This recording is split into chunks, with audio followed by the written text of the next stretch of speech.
day, viewers. Walter here, coming to you today from the railroad corner down in the workshop. Thought I'd talk a little bit today, do some gabbing.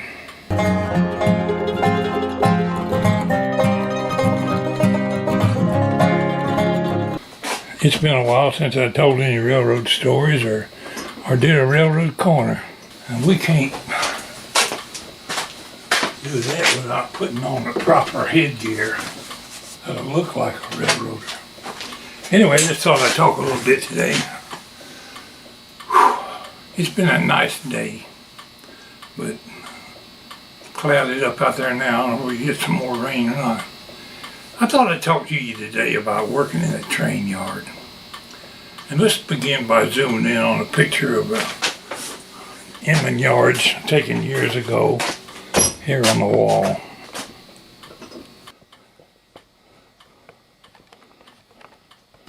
First I need to turn off my flashers. They're blinking too loud. What we're looking at here is a picture of just a portion of what Inman Yards, Georgia looked like back in the 60s and 70s when I worked out there, in the 80s. I left there in 83 and went to an outlying point job. But when you see a train going through your town or passing by an area, usually you think of a train as just occupying one track. Doesn't seem too complicated, does it? Well, when you're in a train yard like this one, I need a pointer. Here's a piece of dowel, we'll use that. And this is just a portion of Inman Yards here. You can see basically the southern half of the yard. There's another mile or so up this way. Got classification yard over here. The rest of the forwarding yard over here. The local yard's over there somewhere, and so is the rail plant. Thought I'd talk to you today about working in the train yard. If you think about it, a train yard is a busy place. Now this train yard, you can see the receiving yard, the inbound yard, which goes from right about where that, I haven't got my glasses on, right there at the end of the thing is a shack we used to hang out in. Got 3 thoroughfares going down through there and 16 tracks right across here. From here down to that bridge you see in the distance is about a mile. And there's another mile south of that bridge of more train yard, which includes the south end of the receiving yard and the south end of the forwarding yard. You can see Atlanta in the distance. The skyline's changed a lot since those days. But if you would imagine, when you walk down in that train yard, you're looking at the 16 tracks. You know how big a boxcar or tank car is. You disappear down into that train yard. You're a little ant on a molehill. You're a little dot on an anthill. We got trains. See this train coming here? He's shoving cars out of the receiving yard to the hump. We work these tracks here without blue flags. Blue flags are put up over here in the forwarding yard mainly when the men are coupling the air hoses and getting the train ready to leave in the outbound trains. We walked them tracks and inspected them without any blue flag protection. So you had to be careful. You can imagine if you're walking in between, say, 2 box cars or tank cars, you can extend your arms out on both sides and you can just about touch both trains. That's how much space you got in between those tracks. So as you walk down through there working the train, inspecting the train, you got to take into account trains are moving. This hump right here is moving a couple of cars. There's probably another switch engine shooting down one of these other tracks, going to the other end of the yard to grab a cut and shove to the hump. The hump is right here by the tower, and it goes down into 60 different tracks, called the classification yard. Now there's men walking all over this train yard. The air bleeders and switchmen walk down there and bleed the air off the trains so they can be humped and free roll into the class yard. The car inspectors, of which I was one, worked many a day walking this mile from here to here. I worked that job for about 3 years. And the train yard is a really busy place. You can be walking down one track inspecting, and another train is moving and shoving right beside you. I have been actually up in between two cars over here in the forwarding yard, coupling air hoses. When I cut a car, shoving right beside me, like say this cut here is moving, and I'm right here coupling an air hose. You got to be careful. You don't step out in the track and get run over. It's a constant battle. Personal safety, looking out for yourself when you're working in the train yard. Men do get run over and hurt in the train yards. The railroads have got quite strict on safety and rules and regulations, but there's still a certain amount of danger working in a train yard. This area here was a repair track where cars are lined up that need to be fixed.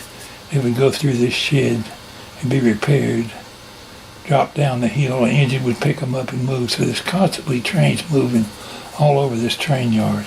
You might have an inbound train coming in from Austell or somewhere up north or from the west coming down into this class yard. So you didn't walk down a track. You walked between the tracks. You learned real quick that you can get seriously hurt out in these train yards. So today I'm going to share a little story with you that occurred right here in this receiving yard in track 7 or 8. I don't remember which one. But as I tell this story, you can pretty well picture a mental picture in your mind that you're down in a train yard with box cars or trains on both sides of you. You never know when you're going to run into some transient or somebody wants to knock you in the head. I've had occurrences where trespassers would I had one try to hit me with a 2x4 one night. That's one of my stories. Over here, I don't know for sure when this picture was took. Ben Cole sent me this picture. He was one fellow Carman. You can see the pig yard over here. I worked over there a while. But today's story entails right here in the receiving yard. Today I thought I'd share a little story with you, and I'll entitle it, Go Get Me a Coca-Cola. Today I'll share a story with you that I have told before here on YouTube in a more brief, less detailed manner. I present it in a different manner in order to give my listeners a better mental picture in their minds, thereby possibly adding to a better understanding of the story. So this is one of my railroad stories. It was the day a hobo tried to hand me a $1 bill and demand that I go get him a Coca-Cola. It was a sunny summer afternoon in the inbound yard. We referred to it as the receiving yard at what was then the Southern Railway Inman Yard in Atlanta, Georgia. I recall I was working with a fellow carman by the name of L.C. Davis. Briefly, our duty in the receiving yard was to inspect the trains when they arrived for any mechanical defects, so they could be took out of the train before they were humped into the classification yards and put into outbound trains. Basically, they just shoved them over to track 1 when they went down into the class yard, and that would lead them straight to the repair track. I walked southbound down one side of the train, while Davis walked the opposite side of the train. As we inspected, we would open any friction-bearing journal box lids. Oil often had to be added to those open journal boxes before the lids got closed, and that job would be handled by the carman who worked the outbound trains, usually in the forwarding yard or sometimes the local yard. We were working south on a mixed freight. At the time I was jerking some journal box lids open with my metal pull hook on a banged up old gondola when I heard Davis, who was some distance ahead of me. I was usually slower because I did a more detailed inspection, I think. Anyway, Davis was calling my name. Parks, come here. You got to see this.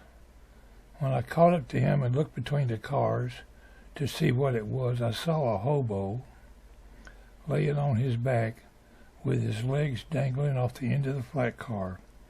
He was wearing some shiny brown shoes, pale green slacks that were quite dirty and dingy. His ratty old coat was something to be pitied, and you could smell the nasty stench or odor he exuded from 4 feet away. He lay near the area where the long-shank couplers slid in and out of a Freightmaster cushioned draft gear.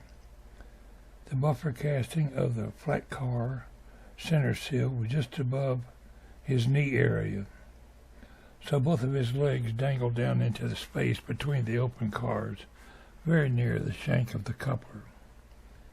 The train hadn't been stopped long, and it's a sure bet that that's the way he was laying when the train was moving.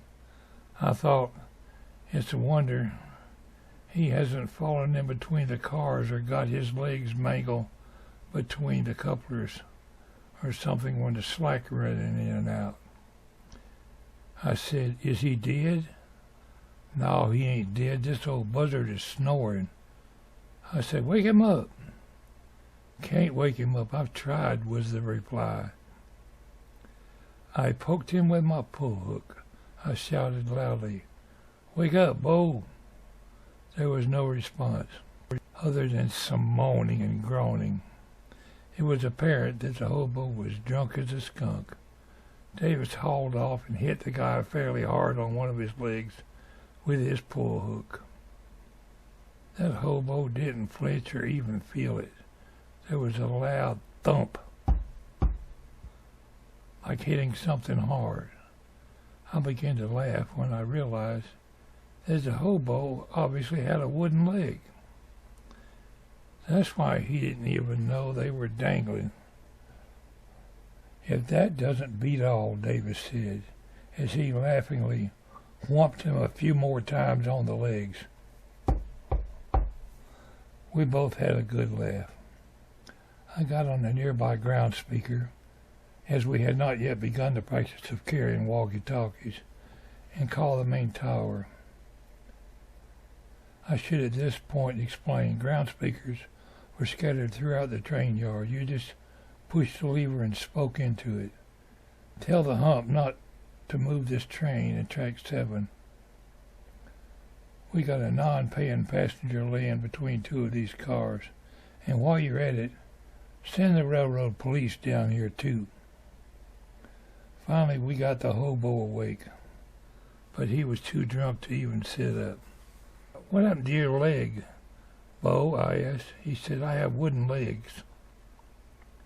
He replied. I laughed and said, we already know that, but what happened to them?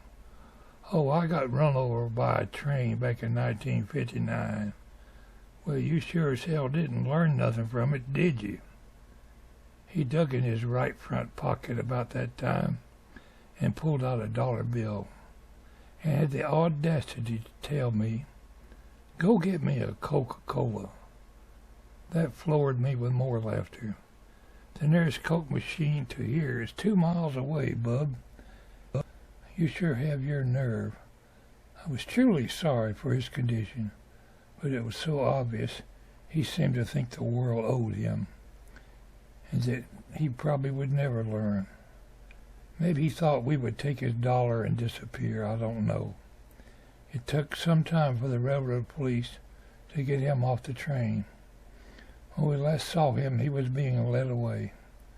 I don't know whatever became of him, or if he ever got his Coca-Cola, but I'll bet he sat around some hobo camp many a day, telling the other hobos about the time Walter got him evicted from his sleeper car at Inman Yards, Georgia. Thanks for listening to my story today. Your comments are welcome. I appreciate you listening.